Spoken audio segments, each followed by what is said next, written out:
Hoy hablaremos sobre la malaria, pero en específico sobre el causante de esta enfermedad.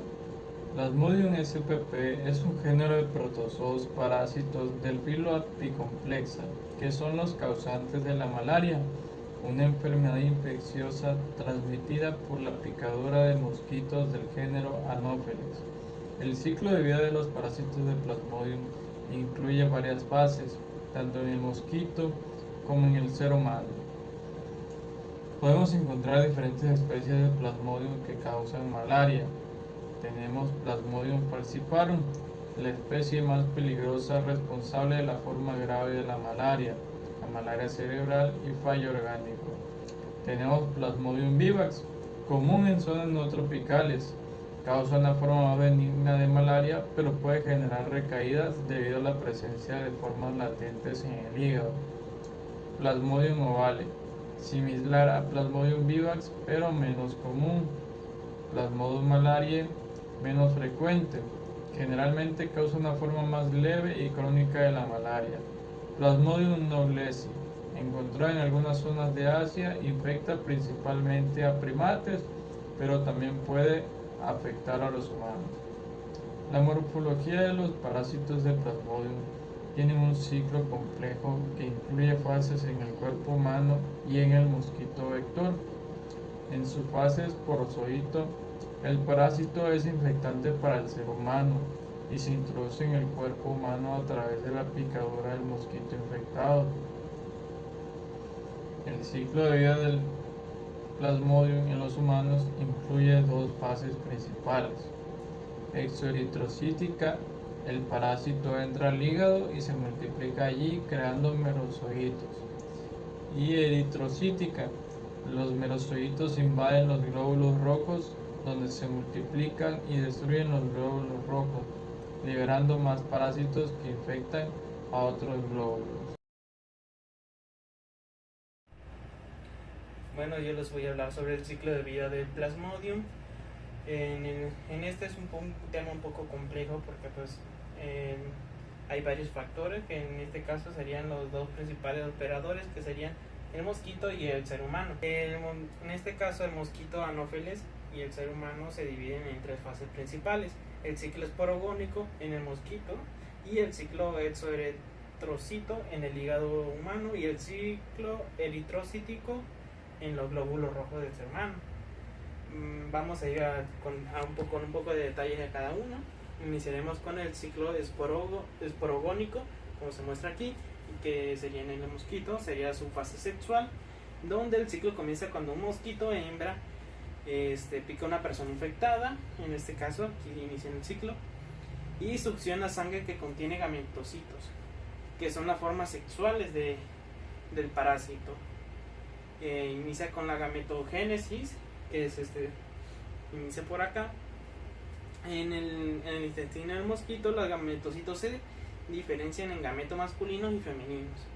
Los gametos masculinos se fertilizan a los femeninos y se forma un cigoto. El cigoto se convierte en el oquineto, que atraviesa la pared del intestino del mosquito y se transforma en oquistes. La tercera parte de esta sería la formación de esporozoitos. Dentro del oquiste, el parásito se multiplica y se producen miles de esperozoitos, los cuales serán los principales factores que viajarán sobre las glándulas salivales de mosquitos, listas para infectar a un nuevo huésped o un nuevo hospedador cuando el mosquito se alimente de sangre nuevamente. Ahora vamos con el ciclo exoeritrocítico.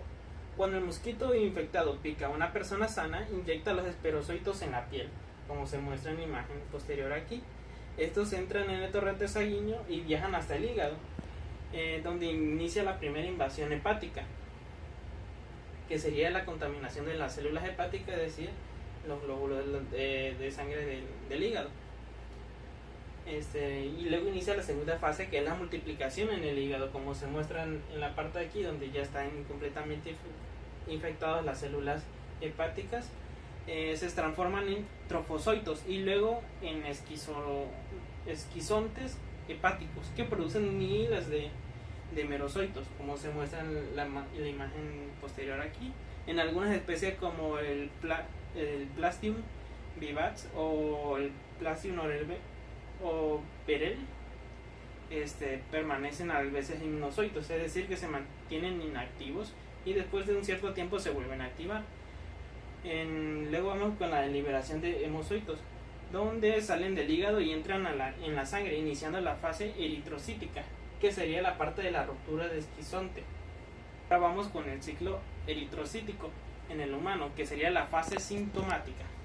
Esta fase ocurre dentro de los glóbulos rojos y es responsable de los síntomas de la malaria, como fiebre, escalofríos y anemia. Inicia primero con la invasión de eritrocitos. Los merozoitos entran en los glóbulos rojos utilizando receptores específicos.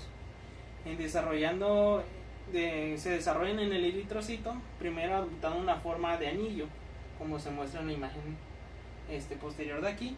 Luego se convierten en esquizontes que producen más merozoites, que serían los tromfocitos, pero en una forma más madura, que pasan a ser esquizontes.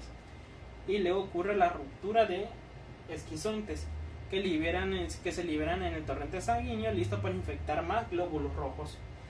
Este proceso ocurre en ciclo, causando picos de fiebres y fiebres característicos que podían aumentar, bajar y ir así simultáneamente. Vamos con la formación de gametocitos. Algunos merozoitos se transforman en gametocitos que, si son ingeridos por un mosquito, reinician el ciclo nuevamente. En conclusión, como para poder interrumpir el ciclo de la malaria, se tiene que realizar algunos puntos claves para poder romper este ciclo, que deriva de diferentes puntos, eliminando los mosquitos con medidas de control como el uso de mosquitero y fumigación, atacando la fase hepática con medicamentos de eliminación hipnozóticos como la primaquina, usando vacunas como el RTS, que sería Mosquirins, que previene la infección en el hígado. En resumen, sin el mosquito no hay malaria. Sin la fase hepática el parásito no llega a la sangre, por lo que es una manera de prevenir que el ciclo de vida del Plasmodium siga ocurriendo. Sería tomando medidas preventivas para evitar que siga la transmisión de la malaria mediante los mosquitos y el humano. Buenos días. Yo les hablaré sobre la relevancia clínica de la malaria. La malaria es una enfermedad parasitaria que se transmite por la picadura de un mosquito hembra. Se caracteriza por episodios de fiebre, escalofríos, sudoración y anemia. Entre otros puede incluir dolor de cabeza, náuseas y vómito. Hay otro tipo de malaria que es la malaria complicada. Esta es de género Plasmodium falciparum. En esta, los parásitos se pueden adherir a las células endoteliales de los vasos sanguíneos, lo que puede ocasionar parasitosis cerebral, insuficiencia orgánica múltiple y la muerte. Yo les explicaré cómo se transmite la malaria. La malaria se transmite por la picadura de un mosquito. Este es de género Anopheles. El primer hospedador inicia con el ser humano. Cuando nos pica el mosquito infectado, empieza a dañar el hígado y después va por los vasos sanguíneos. Y así sucesivamente va picando a demás personas y sigue pasando el parásito.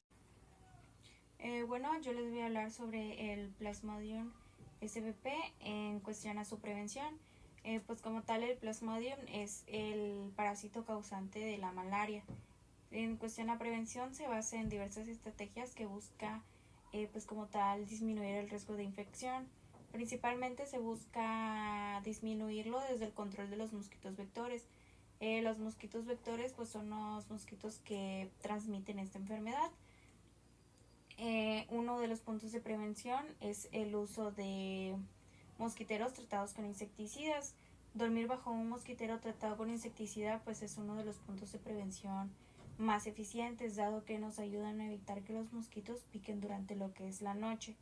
En muchas ocasiones se recomienda el uso de los mosquiteros tratados con insecticidas en zonas endémicas.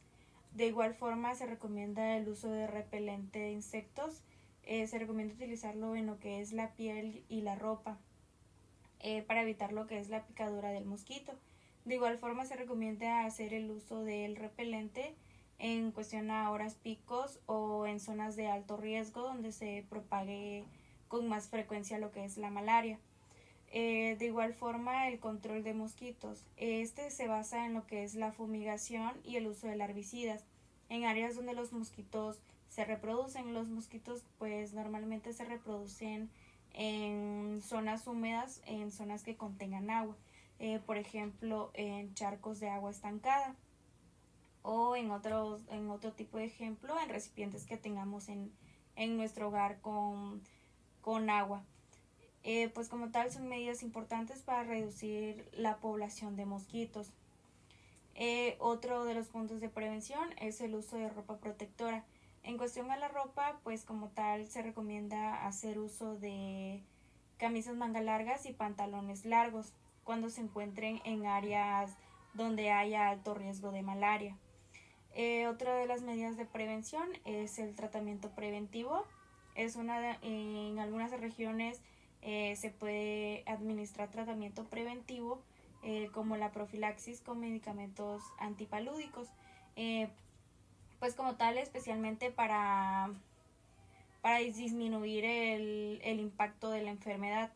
De igual forma, el monitoreo y diagnóstico temprano, la detención temprana de la malaria se puede identificar mediante pruebas rápidas y tratamiento adecuado para la transmisión. Y uno de los puntos más importantes puede llegar a ser la educación comunitaria. En este punto se toma lo que es informar a la comunidad sobre la forma de evitar la malaria y cómo identificar los síntomas, dado que pues en muchas ocasiones pueden tomar algunos síntomas por alto, ya que normalmente suelen ser un poco comunes de los que dan en algunas enfermedades no tan graves. Pues como tal, estas estrategias deben ser adoptadas de manera integral y adaptadas a las condiciones locales para ser efectivas en la lucha contra la malaria. Y pues como tal, esto sería todo en cuestión a prevención. ¿Qué tal? Me presento, yo soy el alumno Fernando Mojar Jiménez y les voy a hablar sobre el tratamiento de los diferentes tipos de especies del plasmodium. El tratamiento varía según la especie de plasmodium que esté involucrada, la gravedad de la infección que existe en el paciente y la resistencia a los medicamentos que haya en la región. El tratamiento principalmente incluye 3 tipos de tratamientos y de prevención para recaídas de esta enfermedad. La principal son los antipalúdicos orales, que estos son la artemisina y derivados. Son los tratamientos de primera línea, especialmente en casos de Plasmodium falciparum. Seguimos con la cloriquina, que esta es eficaz en infecciones por Plasmodium vivax, Plasmodium ovale y Plasmodium malariae, aunque muchas regiones han desarrollado resistencia a este tipo de medicamentos. Como tercer punto está la mefloquina, la primaquina y la atobacuna provanil, que estas son las opciones en el tratamiento y prevención de la malaria. En el segundo punto de tratamientos tenemos el tratamiento intravenoso, que este es para las formas más graves de la malaria, como la malaria cerebral por el Plasmodium falciparum. Esta se requiere de tratamientos intravenosos con artesunato y quinina. Y como tercer punto para la prevención de recaídas en pacientes, tenemos que en el caso del Plasmodium vivax y el Plasmodium ovale se utilizan fármacos como la primaquina. Estos se utilizan para erradicar cualquier forma latente que exista del parásito en el hígado. Y ya para terminar como conclusión, tenemos que el Plasmodium spp es un género de protozoos parásitos del filo Apicomplexa, que este es el causante de la malaria, una enfermedad infecciosa que se transmite a través de las picaduras de mosquitos del género Anopeles.